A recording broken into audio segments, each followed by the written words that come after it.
어머니, 잠시 나갔다 올게요. 매일 아침 아들 태준이가 출근하고 정확히 1시간 20분 후 예비 며느리 유진이가 집을 나섭니다. 처음엔 산책이라고 생각했어요. 하지만 예쁘게 화장하고 나가는 모습이 산책이라기엔 뭔가 이상했습니다. 10시쯤 돌아와서는 황급히 옷을 벗어 세탁기에 넣고 곧바로 샤워를 합니다. 매일 똑같은 패턴으로 마치 무언가를 씻어내려는 것처럼 전화가 올 때마다 화들짝 놀라고 통화할 때는 꼭 방으로 들어가거나 베란다로 나가서 받았습니다. 35년간 교직 생활을 한 저는 그 표정을 누구보다 잘 알고 있습니다. 무언가를 숨기려는 거짓을 말하는 아이의 표정. 그러던 어느 날 밤, 11시가 넘은 시간에 유진이가 조용히 밖으로 나가는 것을 보았습니다. 뒤따라 나간 제가 본 것은 공원 벤치에 앉아 있는 젊은 남자, 그리고 그 옆에 앉은 유진이. 남자가 유진이의 어깨에 손을 올렸고 유진이는 그 손을 뿌리치지 않았습니다. 더 이상 참을 수 없어 다음날 유진이를 몰래 따라 나섰던 저는 충격적인 광경을 목격했습니다. 그날 그곳에서 제가 본 것은 무덤을 파고 있는 유진이의 모습이었습니다. 과연 예비 며느리 유진에게 숨겨진 비밀은 무엇이었을까요? 사연 시작하기 전 무료로 할 수 있는 구독과 좋아요 부탁드립니다. 여러분의 작은 응원이 다음 영상 제작에 큰 힘이 됩니다. 아침 6시 30분, 태준이가 현관문을 나서는 소리가 들렸습니다. 늘 그렇듯 정확한 시간이었죠. 내 아들은 그런 아이였습니다. 초등학교 때부터 지각 한 번 없던 모범생. 지금도 회사에서 가장 먼저 출근한다고 자랑스러워하던 아이. 어머니, 다녀올게요. 유진이가 현관까지 나와 태준이를 배웅하는 모습이 거실에서도 보였습니다. 두 사람은 작은 목소리로 뭔가를 속삭였고 유진이는 수줍은 듯 고개를 숙였습니다. 그 모습이 참 예뻐 보였어요. 적어도 그때까지는 그랬습니다. 8시 40분, 유진이가 방에서 나왔습니다. 늘 그랬듯 단정한 차림이었죠. 베이지색 카디건에 검은색 스커트. 미술치료사답게 차분하고 깔끔한 스타일이었습니다. 그런데 뭔가 이상했어요. 평소와 달리 작은 가방을 들고 있었고 발걸음이 조급해 보였습니다. 유진아, 아침은... 어머니 잠깐 나갔다 올게요. 금방 돌아올 거예요. 말끝을 흐리며 시선을 피하는 모습이 영 못마땅했습니다. 하지만 굳이 따져 묻지는 않았어요. 아직은 남이나 다름없는 사이였으니까요. 예비 며느리, 참 애매한 관계였습니다. 가족도 아니고 남도 아닌 그 경계에 있는 사람. 창문으로 유진이가 아파트를 나서는 모습을 지켜봤습니다. 걸음이 빨랐어요. 마치 누군가와 약속이라도 있는 것처럼. 처음엔 그저 산책이려니 했습니다. 젊은 사람들은 아침 운동을 좋아한다고 들었으니까요. 하지만 이상한 건 그 다음이었습니다. 10시 정각, 유진이가 돌아왔습니다. 그런데 현관문을 열고 들어오자마자 황급히 세탁실로 향했습니다. 옷을 벗어 세탁기에 넣는 소리가 들렸고 이어서 샤워실 문이 닫히는 소리가 났습니다. 땀을 흘린 것 같지도 않은데 열심히 차려입고 나간 옷을 다시 갈아입는 게 의아했지만 그날은 그냥 넘어갔습니다. 하지만 다음 날도 그 다음 날도 똑같은 일이 반복되었습니다. 태준이가 나간 지 정확히 1시간 20분 후에 외출, 1시간 40분 후에 귀가, 그리고 즉시 세탁과 샤워. 산책을 한다면서 예쁘게 화장하고 꾸미고 나가는 것도 이상했습니다. 2주째 되던 날, 나는 유진이에게 물었습니다. 유진아, 요즘 매일 아침 운동하니? 네. 네, 어머니. 대답은 했지만 표정이 굳어 있었습니다. 마치 들키고 싶지 않은 비밀을 들킨 것처럼. 어디로 가는데? 나도 요즘 운동 부족인데 같이 갈까? 그게 저는 그냥 혼자 조용히 걷는 걸 좋아해서요. 어머니는 불편하실 거예요. 말을 마치자마자 서둘러 자리를 피하는 유진이의 뒷모습을 보며 나는 처음으로 의심이라는 감정을 느꼈습니다. 35년 교직 생활을 하며 수많은 아이들을 봐왔지만 거짓말하는 아이들의 표정은 금방 알아볼 수 있었거든요. 그날부터 나는 유진이를 더 유심히 관찰하기 시작했습니다. 휴대폰이 울릴 때마다 깜짝 놀라는 모습. 전화가 오면 꼭 방으로 들어가거나 베란다로 나가서 받는 습관. 통화할 때 목소리를 낮추고 짧게 끊으려 하는 모습들이 하나둘 눈에 들어왔습니다. 누구 전화야? 한 번은 못 이기는 척 물어봤습니다. 아, 그냥 이래서요. 센터에서 연락 온 거예요. 하지만 나는 알고 있었습니다. 유진이가 일하는 미술치료센터는 오전 11시에나 문을 연다는 것을, 아침 9시에 센터에서 전화할 리가 없다는 것을. 의심의 싹은 점점 자라났습니다. 어느 날은 유진이가 외출하고 돌아온 후 화장실 쓰레기통에서 흙이 묻은 휴지를 발견했습니다. 이 근처는 전부 아스팔트 길인데 산책을 하다가 흙이 묻을 일이 뭐가 있을까. 게다가 신발에도 진흙이 잔뜩 묻어 있었죠. 포장된 산책로를 걸었다면 있을 수 없는 일이었습니다. 유진아, 저녁 식사 시간. 나는 조심스럽게 말을 꺼냈습니다. 요즘 힘든 일이 있니? 표정이 안 좋아 보여서. 유진이가 젓가락을 멈추고 나를 바라봤습니다. 그 눈빛에는 뭔가 복잡한 감정이 담겨 있었어요. 슬픔인지 두려움인지 아니면 죄책감인지 알 수 없는 그런 감정. 아니에요, 어머니. 괜찮아요. 정말이야? 나한테는 말할 수 있어. 우리 이제 곧 가족이 될 사이잖아. 순간 유진이의 눈가가 붉어졌습니다. 뭔가 말하려는 듯 입술이 달싹였지만 결국 아무 말도 하지 않았어요. 그저 고개를 숙인 채 밥을 먹을 뿐이었죠. 태준이는 그런 유진이의 변화를 전혀 눈치채지 못했습니다. 아니, 어쩌면 눈치채고도 모른 척하는 건지도 모르겠어요. 요즘 회사 일이 바쁘다며 거의 밤 11시가 넘어서야 들어오는 날이 많았으니까요. 엄마, 유진이 잘 지내지? 가끔 태준이가 물으면 나는 대답했습니다. 그래, 잘 지내지. 하지만 속으로는 이미 수많은 의문 부호가 생겨나고 있었습니다. 유진이는 대체 매일 아침 어디를 가는 걸까? 왜 그렇게 급하게 씻어야 할까? 그 전화는 누구에게서 온 걸까? 그리고 결정적인 사건이 일어난 건 유진이가 우리 집에 온 지 한 달째 되던 날 밤이었습니다. 11시쯤이었을 거예요. 잠이 오지 않아 거실에서 물을 마시려고 나왔는데 현관문 여는 소리가 들렸습니다. 조심스럽게 커튼을 젖히고 내다봤더니 유진이가 슬리퍼를 신고 아파트 현관으로 나가는 게 보였어요. 이 늦은 시간에 어디를 가는 걸까? 나는 망설이다가 결국 유진이를 따라 나섰습니다. 가운을 걸치고 현관을 나서니 유진이는 이미 엘리베이터를 타고 내려간 후였어요. 계단으로 급히 내려가 아파트 입구에서 기다렸습니다. 잠시 후 유진이가 나타났습니다. 휴대폰을 귀에 대고 누군가와 통화하며 걸어가고 있었어요. 목소리는 들리지 않았지만 표정이 심각해 보였습니다.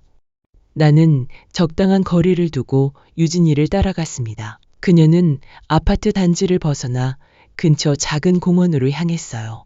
가로등 불빛이 희미한 공원 벤치에 누군가 앉아 있었습니다. 젊은 남자였습니다. 심장이 쿵 내려앉았어요.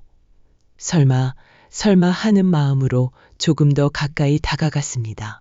나무 뒤에 숨어 두 사람을 지켜봤죠. 유진이가 남자 옆에 앉았습니다. 두 사람은 낮은 목소리로 뭔가를 이야기했어요. 정확히 무슨 말을 하는지는 들리지 않았지만 분위기가 심상치 않았습니다. 그때였습니다. 남자가 유진이의 어깨에 손을 올렸어요. 그리고 유진이는 그 손을 뿌리치지 않았습니다. 오히려 고개를 숙인 채 어깨를 들썩이고 있었어요. 울고 있는 것 같았습니다. 남자가 유진이를 위로하듯 어깨를 토닥였고 유진이는 고개를 들어 남자를 바라봤습니다. 그 순간 가로등 불빛에 비친 유진이의 얼굴이 보였어요. 눈물로 범벅이 된 그러나 어딘가 안도하는 듯한 표정이었습니다. 나는 더 이상 볼 수가 없었습니다.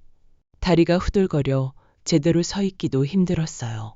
우리 태준이가, 내 아들이 이런 여자와 결혼하려 한다니.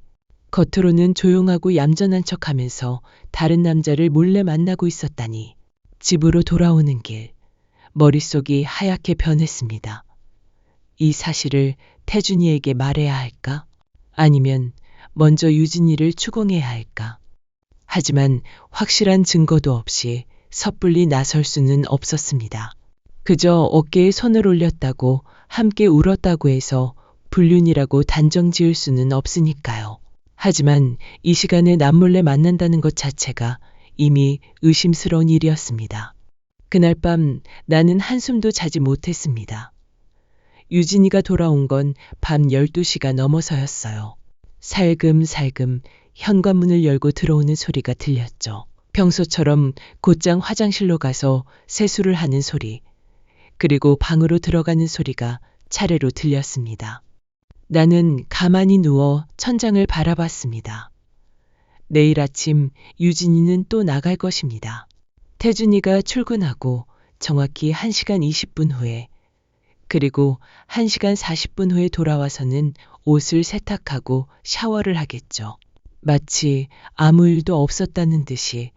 하지만 이제 나는 알고 있었습니다. 그 1시간 20분의 비밀이, 그리고 그 한밤중의 만남이 결코 평범한 일이 아니라는 것을.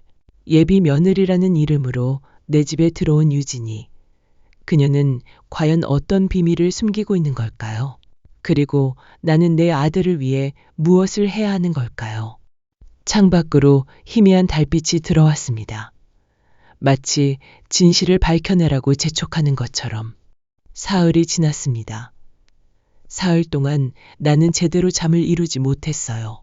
눈을 감으면 유진이의 어깨에 올려진 남자의 손이, 그리고 울며 고개 숙이던 며느리의 모습이 떠올랐습니다.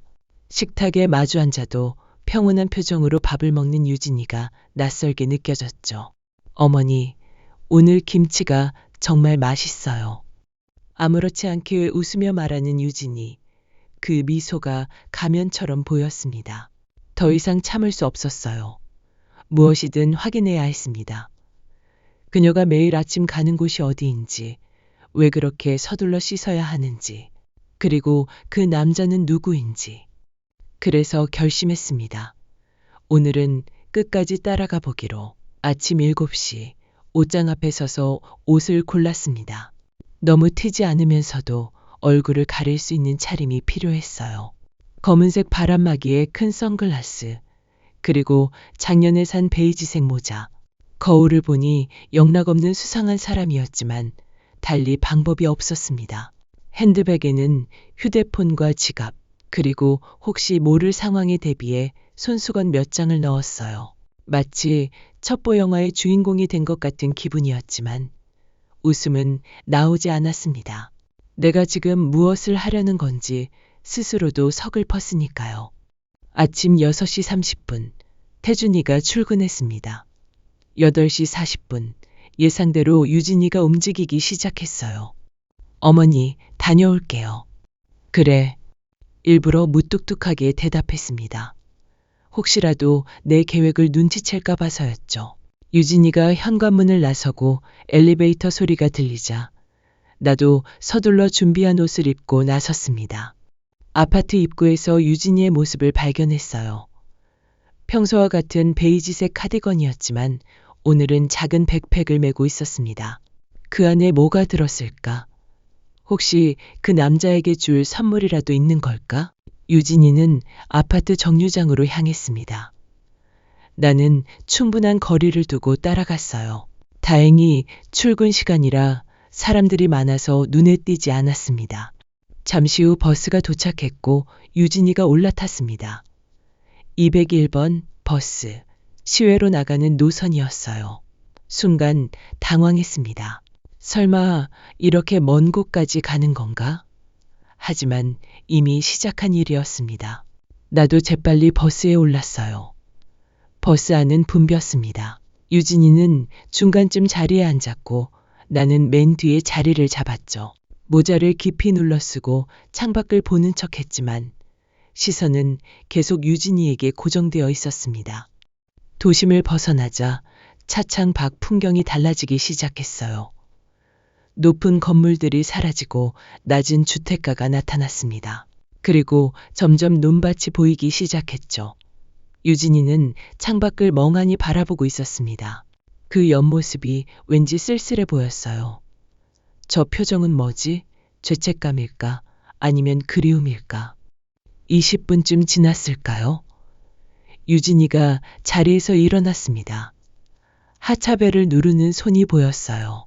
나도 서둘러 일어났지만 너무 가까이 가지 않으려고 조심했습니다. 버스가 멈춘 곳은 한적한 시골 마을이었어요. 용산리라는 낡은 정류장 표지판이 기울어져 있었습니다. 이런 곳에 올 일이 뭐가 있을까? 유진이가 버스에서 내리자 나도 뒤따라 내렸습니다. 다행히 할머니 두 분이 함께 내려서 덜 어색했어요. 유진이는 뒤도 돌아보지 않고 마을 안쪽으로 걸어갔습니다. 발걸음이 익숙해 보였어요. 처음 온 곳이 아니라는 뜻이었죠. 마을길을 따라 10분쯤 걸었을까요? 유진이가 갑자기 오른쪽 오솔길로 방향을 틀었습니다. 야산으로 올라가는 길이었어요. 순간 온몸에 소름이 돋았습니다. 설마 정말로 이상한 일을 하러 가는 건 아니겠지. 망설였지만 결국 따라갔습니다. 오솔길은 생각보다 가팔랐어요. 운동을 제대로 하지 않은 탓에 금세 숨이 찼습니다. 하지만 멈출 수 없었죠. 유진이의 뒷모습이 나무 사이로 보였다 사라지기를 반복했습니다. 올라가면서 이상한 점을 발견했어요. 길 곳곳에 하얀 돌들이 놓여 있었습니다. 마치 누군가 일부러 표시해둔 것처럼 유진이는 그 돌들을 따라 망설임 없이 걸었어요. 숨을 헐떡이며 언덕을 오르는데 갑자기 익숙한 풍경이 눈에 들어왔습니다. 다리에 힘이 풀렸어요. 여기는 남편의 산소가 있는 곳이었습니다. 작년 기일에 왔을 때와 똑같은 풍경. 저 멀리 보이는 작은 봉분이 틀림없이 남편의 묘였어요. 그런데 유진이가 왜 여기에? 우리는 분명 남편의 묘가 여기 있다는 얘기를 한 적이 없었는데 나무 뒤에 몸을 숨기고 유진이를 지켜봤습니다. 그녀는 정확히 남편의 묘 앞으로 갔어요. 백팩을 내려놓고 그 안에서 뭔가를 꺼냈습니다. 작은 꽃다발과 삽. 삽을 왜 가져온 거야? 유진이는 묘 앞에 꽃을 놓고 잠시 묵념을 했습니다. 그 모습이 너무나 자연스러워서 더 이상했어요. 마치 여러 번 와본 사람처럼. 그리고 충격적인 일이 벌어졌습니다. 유진이가 묘 옆을 살피더니 삽으로 땅을 파기 시작했습니다. 조심스럽게 그러나 능숙하게. 심장이 미친 듯이 뛰었어요. 저게 뭐 하는 짓이지? 남의 산소에서 땅을 파다니. 그것도 시아버지가 될 사람의 묘에. 유진이는 작은 구멍을 판 뒤 백팩에서 뭔가를 또 꺼냈습니다. 비닐봉지에 쌓인 작은 물건이었어요. 그것을 구멍에 넣고 다시 흙을 덮었습니다. 그리고는 주변에 돌 몇 개를 주워 그 위에 올려놓았어요. 마지막으로 유진이는 무릎을 꿇고 앉았습니다. 두 손을 모으고 눈을 감았어요. 입술이 움직이는 걸 보니 뭔가를 중얼거리는 것 같았습니다. 기도일까? 주문일까? 5분쯤 지났을까요? 유진이가 일어났습니다. 흙 묻은 손을 손수건으로 닦고 삽을 다시 백팩에 넣었어요. 그리고는 남편의 묘를 한 번 더 바라본 뒤 왔던 길을 되돌아가기 시작했습니다. 나는 꼼짝도 하지 못했어요. 방금 본 것이 현실인지 의심스러웠습니다. 예비 며느리가 시아버지 묘 옆에 뭔가를 묻고 기도를 하다니. 대체 무슨 의미인 걸까요? 혹시 정말로 무슨 주술 같은 걸 하는 건 아닐까요? 유진이의 발자국 소리가 완전히 사라질 때까지 기다렸습니다. 그리고 떨리는 다리를 이끌고 유진이가 뭔가를 묻은 곳으로 갔어요. 돌이 올려진 작은 무덤 같은 것. 크기로 봐서는 손바닥만한 물건을 묻은 것 같았습니다. 주변을 둘러봤어요. 인적은 없었습니다. 지금 파보면 유진이가 뭘 묻었는지 알 수 있을 텐데, 하지만 맨손으로 팔 수는 없었어요. 그리고 무엇보다 남편의 묘에서 이런 짓을 하는 게 옳은 일인지 확신이 서지 않았습니다. 한편으로는 그곳을 팠을 때 무엇이 나올지에 대한 두려움도 있었어요. 미안해요, 여보. 하지만 알아야 해요. 우리 아들을 위해서라도. 결국 나는 그 자리를 표시해두고 내려오기로 했습니다. 주변의 나무에 손수건을 묶어 표시를 해뒀어요. 다음에 다시 와서 확인하기 위해서였죠. 산을 내려오는 내내 머릿속이 복잡했습니다. 유진이는 도대체 무슨 생각으로 이런 일을 하는 걸까? 그리고 어떻게 우리가 한 번도 말하지 않은 남편의 산소를 알고 있었을까? 매일 아침 여기까지 와서 뭔가를 묻고 가는 건가? 버스를 기다리며 시계를 봤습니다. 10시 10분. 유진이는 아마 벌써 집에 도착해서 샤워를 하고 있겠죠.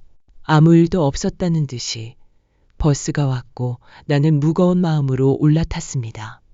집으로 돌아가는 내내 한 가지 생각만 맴돌았어요.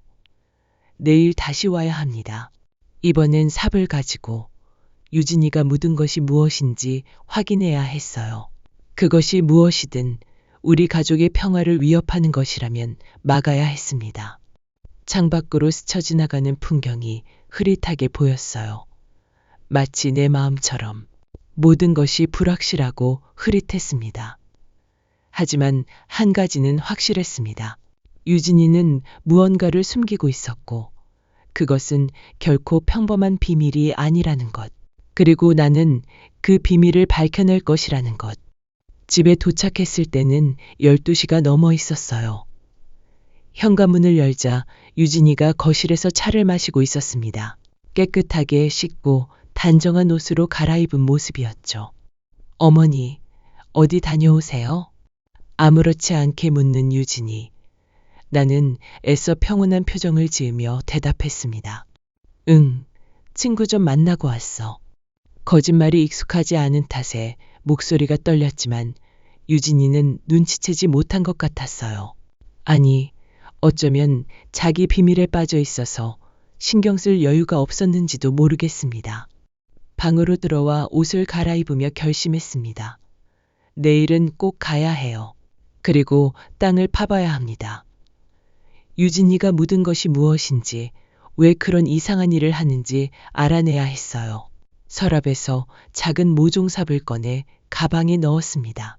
내일이 오기가 두려우면서도 한편으로는 빨리 진실을 알고 싶었어요. 새벽 5시 눈이 떠졌습니다. 아니, 정확히는 한숨도 못 잤다고 해야 맞을 거예요. 천장의 무늬가 어둠 속에서도 선명하게 보일 정도로 말똥말똥한 밤이었습니다. 오늘이었어요. 진실을 확인하는 날. 조용히 일어나 부엌으로 갔습니다. 찬물을 한 잔 마시며 떨리는 손을 진정시키려 했지만 소용없었어요. 가방에 넣어둔 모종삽이 무게보다 훨씬 무겁게 느껴졌습니다. 내가 정말 이런 일을 해야 하나? 하지만 다른 방법이 없었어요. 유진이에게 직접 물어볼 수도 없고 태준이에게 말하기엔 아직 증거가 부족했으니까요. 무엇보다 그 밤에 본 유진이와 남자의 모습이 계속 머릿속에서 맴돌았습니다. 6시가 되자 움직이기 시작했어요. 어제와 같은 차림을 했습니다. 검은 바람막이, 선글라스, 모자. 거기에 더해 오늘은 장갑도 챙겼어요. 흙을 파야 하니까요. 엄마, 이렇게 일찍 어디가? 거실로 나오니 태준이가 있었습니다. 심장이 쿵 내려앉았어요. 아, 그냥 이른 아침에 절에 가려고. 아버지 기일도 다가오고 해서. 절이요? 갑자기? 태준이의 눈빛에 의심이 스쳤지만 다행히 더 묻지는 않았어요. 조심해서 다녀오세요. 유진이한테 말하고 가실 거죠? 아니, 그냥 조용히 다녀올게.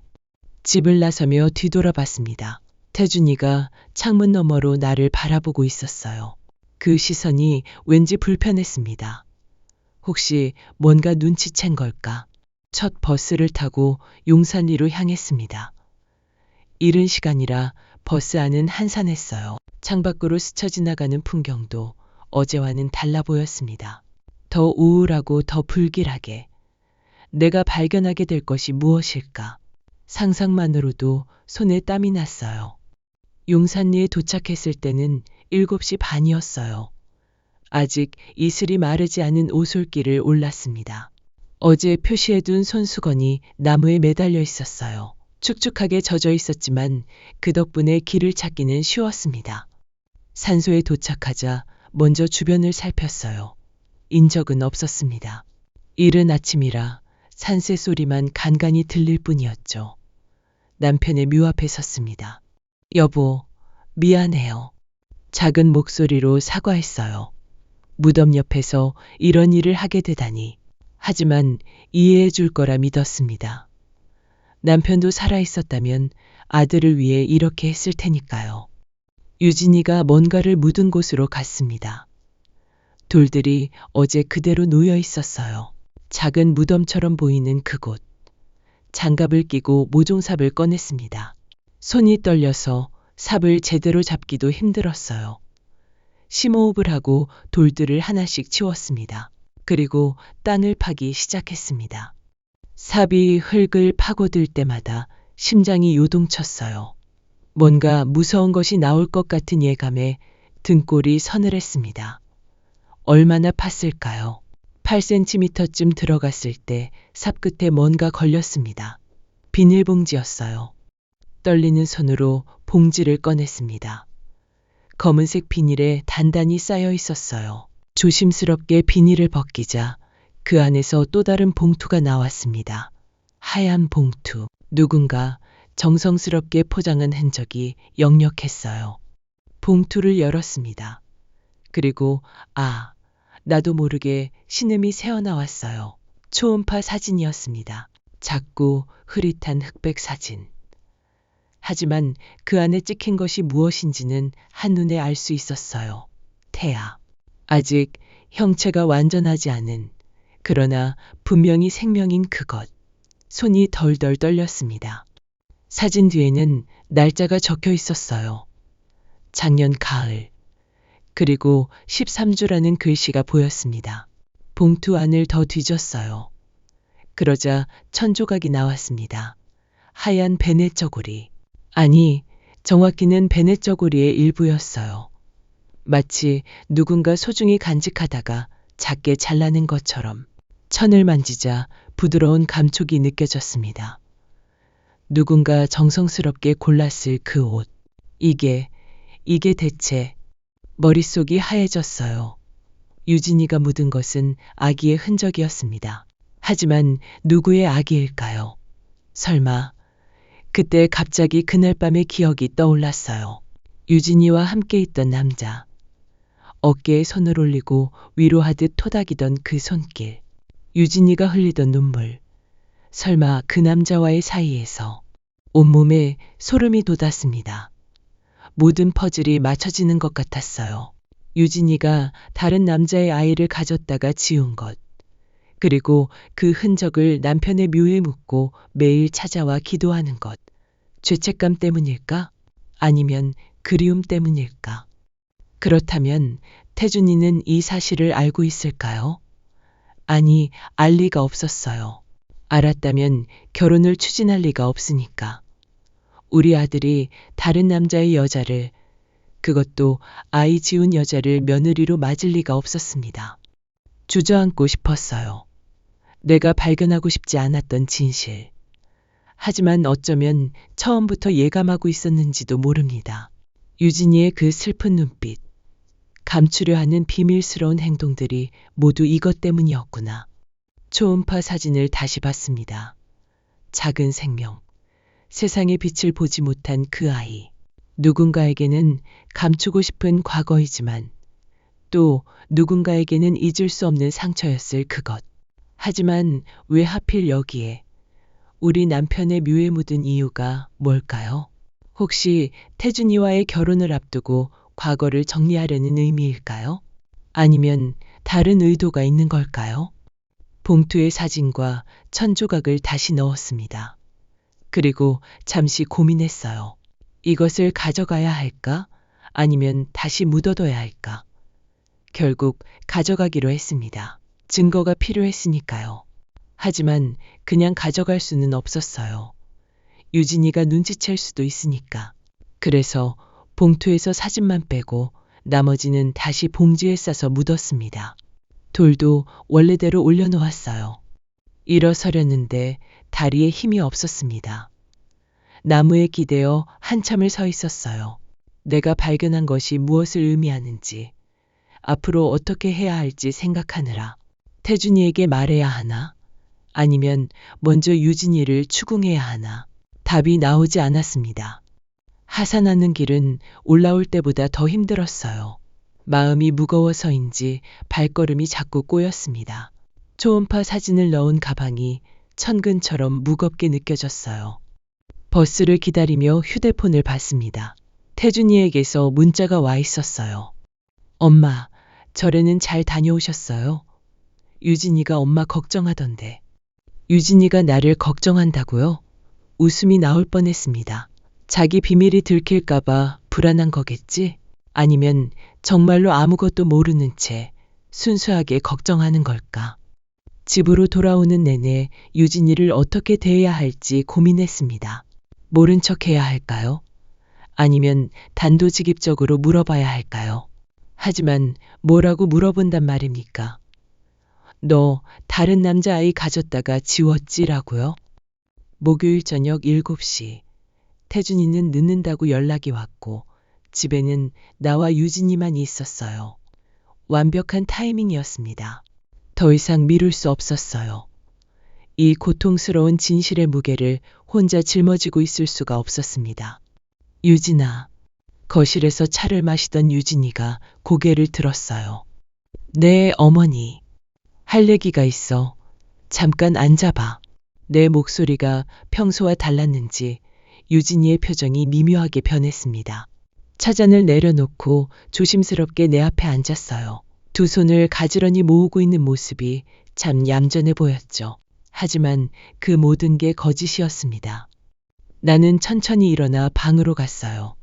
그리고 서랍에서 그것을 꺼냈습니다. 초음파 사진. 떨리는 손으로 사진을 들고 거실로 돌아왔어요. 유진이는 여전히 같은 자세로 앉아 있었습니다. 하지만 내가 들고 있는 것을 보는 순간 그녀의 얼굴에서 핏기가 사라졌어요. 눈이 크게 뜨이고 입술이 파르르 떨렸습니다. 이게 뭔지 알아? 내 목소리는 차가웠습니다. 아니, 차갑다기보다는 떨고 있었어요. 분노와 배신감, 그리고 아들에 대한 걱정이 뒤섞여서. 유진이는 대답하지 못했습니다. 그저 초음파 사진을 멍하니 바라볼 뿐이었어요. 눈가에 눈물이 맺히기 시작했습니다. 대답해. 이게 뭐냐고. 참고 있던 감정이 폭발했어요.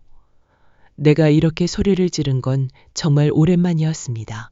유진이가 움찔하며 몸을 떨었어요. 어머니. 내가 매일 아침 어디 갔는지 알아.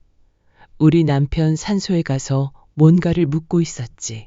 이것도 거기서 나온 거야. 사진을 테이블에 내던졌습니다. 유진이는 고개를 숙인 채 어깨를 들썩이기 시작했어요. 울고 있었습니다. 그래, 울어. 지금 와서 울면 뭐해. 다른 남자아이를 가졌다가 지운 주제에. 그리고도 우리 태준이와 결혼하겠다고. 염치가 없어도 정도가 있지. 내 목소리가 점점 커졌어요. 35년 동안 싸움, 분이고 뭐고 다 사라진 순간이었습니다. 그저 아들을 지키고 싶은 어미의 본능만 남아있었어요. 그 남자가 누구야? 내가 봤어. 밤에 몰래 만나서 어깨에 손 올리고 아직도 만나고 있는 거지. 우리 태준이를 속이면서. 유진이가 갑자기 고개를 들었어요. 눈물로 범벅이 된 얼굴이었지만 그 눈빛에는 억울함이 가득했습니다. 아니에요, 어머니. 그게 아니에요. 그게 아니면 뭐야? 이 사진이 뭔데? 베넷 저고리는 또 뭐고? 바로 그때였습니다. 현관문이 열리는 소리가 들렸어요. 태준이었습니다. 평소보다 일찍 들어온 것이었죠. 거실로 들어서던 태준이가 우리의 모습을 보고 멈춰섰습니다. 테이블 위에 놓인 초음파 사진을, 유진이의 울고 있는 얼굴을, 그리고 내 불그락푸르락한 표정을. 엄마, 유진 씨, 무슨 일이에요? 태준이의 시선이 테이블 위의 사진에 머물렀습니다. 그 순간 나는 봤어요.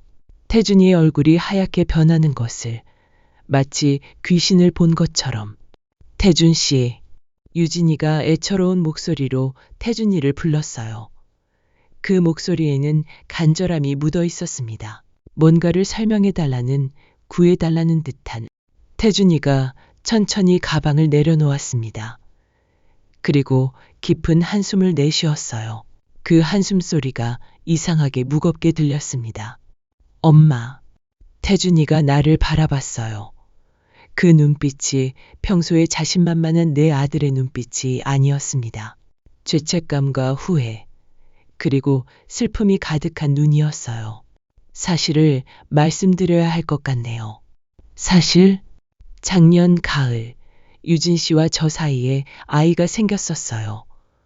결혼하기로 마음먹은 직후였죠. 저희도 놀랐지만 정말 기뻤어요. 태준이의 목소리가 떨렸어요. 평소에 감정을 잘 드러내지 않는 아이가 이렇게 흔들리는 모습을 본 건 처음이었습니다. 그런데 13주가 되던 날, 아이를 잃었어요. 유진이가 흐느끼는 소리가 더 커졌습니다. 태준이가 유진이의 손을 더 꼭 잡았어요. 제가 바빴어요. 그때 회사에서 중요한 프로젝트가 있었고 해외 출장도 잦았고 유진 씨가 힘들어하는 걸 알면서도 제대로 곁에 있어주지 못했어요. 병원에도 혼자 가게 했어요. 수술 받을 때도 혼자였죠. 전 출장 중이었으니까 전화로만 위로하는 게 전부였어요. 이제야 조각들이 맞춰지기 시작했습니다.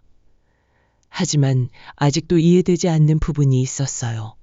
그럼 그 남자는? 남자라니요? 유진이가 밤늦게 남자랑 벤치에 앉아 있는 걸 봤어. 아, 그 녀석은 제 친구예요. 대학 동기인데 심리 상담사를 하고 있어요. 유진 씨가 너무 힘들어해서 제가 부탁했습니다. 상담을 받게 해달라고. 혼자서는 감당하기 힘들어 보였거든요. 친구가 낮에는 일이 많이 바빠서 퇴근 후에 따로 시간을 내서 상담해 주기로 했던 거예요. 모든 오해가 풀리는 순간이었습니다. 밤에 만났던 그 남자는 불륜 상대가 아니라 심리 상담사였고 어깨에 손을 올린 건 위로의 표시였고 유진이가 울었던 건 죄송해요 어머니. 유진이가 처음으로 입을 열었어요. 목소리가 갈라져 있었습니다. 말씀드렸어야 했는데 그런데 그럴 수가 없었어요. 태준 씨도 힘들어하는데 제가 또 짐이 되고 싶지 않았고 무엇보다 아직 며느리도 아닌 제가 이런 일로 유진 씨가 아버지 산소에 간 건 태준이가 말을 이었어요. 그 작은 아기를 혼자 떠나보내기가 두려웠대요. 그래서 그곳에 저희 아이를 아버지 곁에 묵게 해달라고 부탁했었어요. 아무도 없는 곳에 혼자 있지 않게 그곳에서 할아버지의 사랑이라도 받을 수 있게. 나는 아무 말도 할 수 없었습니다. 정말 아무 말도. 내가 얼마나 잔인한 오해를 했는지, 얼마나 섣부른 판단을 했는지 깨달은 순간이었어요. 유진이는 다른 남자의 여자가 아니었습니다. 처음부터 내 아들의 여자였고 우리의 손주를 품었던 사람이었어요.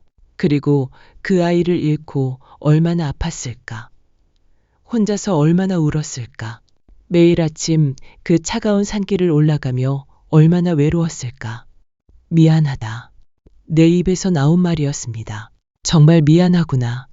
유진아. 무릎이 꺾였어요. 유진이 앞에 주저앉았습니다. 그리고 며느리의 차가운 손을 잡았어요. 내가 정말 나쁜 사람이었구나. 널 의심하고 오해하고 심지어 소리까지 질렀어. 미안해. 정말 미안해. 이제 내가 울고 있었습니다. 60살, 이 나이에 이렇게 서럽게 운 게 언제였던가. 남편 장례식 때 이후로 처음이었어요. 어머니, 괜찮아요. 저도 말씀드렸어야 했어요. 유진이가 오히려 나를 위로했습니다. 그 따뜻한 손길에 더욱 미안했어요. 우리 셋은 한참을 울었습니다. 거실에 어둠이 내려앉을 때까지 서로의 상처를 어루만지며 울었어요. 잃어버린 아이를 위해, 서로에게 주었던 상처를 위해, 그리고 이제야 알게 된 진실을 위해. 우리 손주였구나. 한참 후에야 겨우 말할 수 있었어요. 그 아이가 우리 첫 손주였구나. 유진이가 고개를 끄덕였습니다. 이름도 생각해뒀었어요. 하늘이가 보내준 선물이라고. 하늘이라고 부르고 싶었어요. 가슴이 찢어지는 것 같았습니다. 이름까지 지어놓았던 아이, 하늘이. 하늘로 돌아간 우리 아이. 나도 기억할게. 우리 하늘이, 할머니가 늘 기억할게. 그날 밤은 그렇게 깊어갔습니다. 상처와 오해가 풀리고 진실이 드러난 밤. 우리는 비로소 진짜 가족이 되어가고 있었어요. 봄이 왔습니다. 작년 이맘때 우리가 잃었던 아이를 생각하며, 그리고 새롭게 피어나는 생명을 기다리며 맞는 봄이었어요. 창밖으로 벚꽃이 흐드러지게 피어 있었습니다. 마치 축복처럼, 위로처럼. 어머니, 준비되셨어요? 유진이가 방문을 두드렸습니다. 오늘은 특별한 날이었어요. 정식으로 우리 가족이 되는 날. 그 밤의 화해 이후 석 달이 지났고 드디어 결혼식을 올리는 날이었습니다. 흰 드레스를 입은 유진이를 보는 순간 가슴이 뭉클했어요. 얼마나 예쁜지, 그리고 얼마나 단단해 보이는지. 상처를 딛고 일어선 사람만이 가질 수 있는 그런 아름다움이 있었습니다. 정말 예쁘구나. 내가 직접 유진이의 베일을 씌워주었어요. 이미 마음으로는 며느리였지만 이제 정식으로 내 딸이 되는 순간이었습니다. 유진이의 눈가에 눈물이 맺혔어요. 어머니, 울면 안 돼. 화장 번지잖아. 웃으며 말했지만 사실 나도 울고 싶었습니다. 작년에 그 아픔을 함께 나눈 후로 우리는 정말 많이 가까워졌어요. 이제는 예비 며느리가 아닌 진짜 딸처럼 느껴졌습니다. 결혼식은 소박했어요. 가족과 가까운 친지들만 모인 작은 예식. 하지만 그 어떤 성대한 결혼식보다 따뜻했습니다. 태준이가 유진이의 손을 잡고 입장할 때 나는 남편의 영정사진을 바라봤어요. 여보, 우리 아들이 결혼해요. 좋은 아이를 만났어요. 여름이 되었습니다. 결혼식 후 2달이 지난 어느 날 아침이었어요. 유진이가 화장실에서 나오는데 얼굴이 창백했습니다. 뭔가 이상한 예감이 들었어요. 유진아, 괜찮아? 네, 어머니. 그런데 유진이가 무언가 말하려다 멈췄습니다. 그 표정, 그 눈빛, 왠지 익숙했어요. 그러다 문득 깨달았습니다. 혹시 병원에 가보자. 어머니, 같이 가자. 혼자 가지 말고. 유진이의 눈에서 눈물이 흘렀어요. 두려움과 기대가 섞인 그런 눈물이었습니다. 나는 유진이의 손을 꼭 잡았어요. 이번에는 혼자가 아니라는 것을 알려주고 싶었습니다. 병원 대기실에서 기다리는 시간이 영원처럼 느껴졌어요. 유진이는 내 손을 꼭 잡고 있었습니다. 손이 차갑고 떨렸어요. 작년의 기억이 되살아나는 것 같았죠. 나도 덩달아 긴장됐습니다. 박유진 씨. 간호사가 불렀고 우리는 함께 진료실로 들어갔어요. 의사 선생님이 초음파 검사를 하는 동안 유진이는 눈을 감고 있었습니다. 무서워서 보지 못하는 것 같았어요. 축하드립니다. 임신 7주입니다. 그 순간 유진이가 흐느끼기 시작했어요. 기쁨의 눈물이었습니다. 나도 따라 울었어요. 우리에게 다시 기회가 온 것이었습니다. 하늘이 다시 한번 축복해 준 것이었어요. 건강해 보입니다. 하지만 초기니까 조심하셔야 해요. 의사 선생님의 당부를 귀담아 들었습니다. 이번에는 절대 놓치지 않을 거예요. 온 가족이 함께 지킬 거예요. 그날부터 우리 집은 달라졌습니다. 매일 아침 유진이를 위한 영양식을 준비했어요. 입덧이 심할 때는 함께 새벽 산책도 했습니다. 태준이도 달라졌어요. 아무리 바빠도 산부인과 검진 날에는 꼭 함께 갔습니다. 어머니 봐요. 심장이 뛰어요. 13주 검진 날이었습니다. 작년에 멈췄던 바로 그 시기. 하지만 이번에는 달랐어요. 초음파 화면에서 작은 심장이 힘차게 뛰고 있었습니다. 통통통. 그 소리가 온 진료실에 울려 퍼졌어요. 정말 건강한 아기예요. 의사 선생님의 말에 우리 셋은 또 울었습니다. 기쁨의 눈물이었어요. 가을이 왔습니다. 배가 불러온 유진이는 더욱 아름다워 보였어요. 생명을 품은 여성의 신비로움이랄까. 볼 때마다 경이로웠습니다. 어머니, 아기가 움직여요. 유진이가 내 손을 자기 배에 올려놓았어요. 정말이었습니다. 뱃속에서 무언가가 꿈틀거렸어요. 우리 아기가 인사를 하는 것 같았습니다. 어느 날 저녁 우리는 둘러앉아 아기 이름을 정했어요. 하늘이의 동생이니까. 하늘과 관련된 이름이면 좋겠어요. 유진이의 말에 태준이가 고개를 끄덕였습니다. 하준이 어때요? 하늘의 준비, 하늘의 준보. 이름을 되뇌어 봤어요. 하준. 하늘이 보내준 또 하나의 선물. 첫 일을 잃은 우리에게 주어진 위로이자 축복. 좋아, 하준이야. 그렇게 우리 아기의 이름이 정해졌습니다. 겨울이 지나고 다시 봄이 왔어요. 드디어 하준이가 세상에 나온 날이었습니다. 분만실 밖에서 기다리는 시간이 얼마나 길었는지. 태준이는 안절부절 못하며 복도를 왔다 갔다 했어요. 그리고 마침내 들려온 아기 울음소리. 힘찬 울음소리였습니다. 세상에 당당히 인사하는 것 같은 생명력 넘치는 울음이었어요. 아들입니다. 정말 건강한 아기예요. 간호사님이 하준이를 안고 나왔어요. 쭈글쭈글한 얼굴, 꼭 쥔 작은 주먹. 그런데 이상했어요. 그 모습이 낯설지 않았습니다. 마치 전에 본 적이 있는 것처럼, 마치 돌아온 것처럼. 하늘아, 내가 동생을 보내줬구나. 100일이 되던 날이었습니다. 우리는 특별한 곳으로 향했어요. 남편의 산소. 그리고 그 옆 우리가 첫일을 묻었던 그곳으로. 하준이는 유진이 품에 안겨 곤히 자고 있었어요.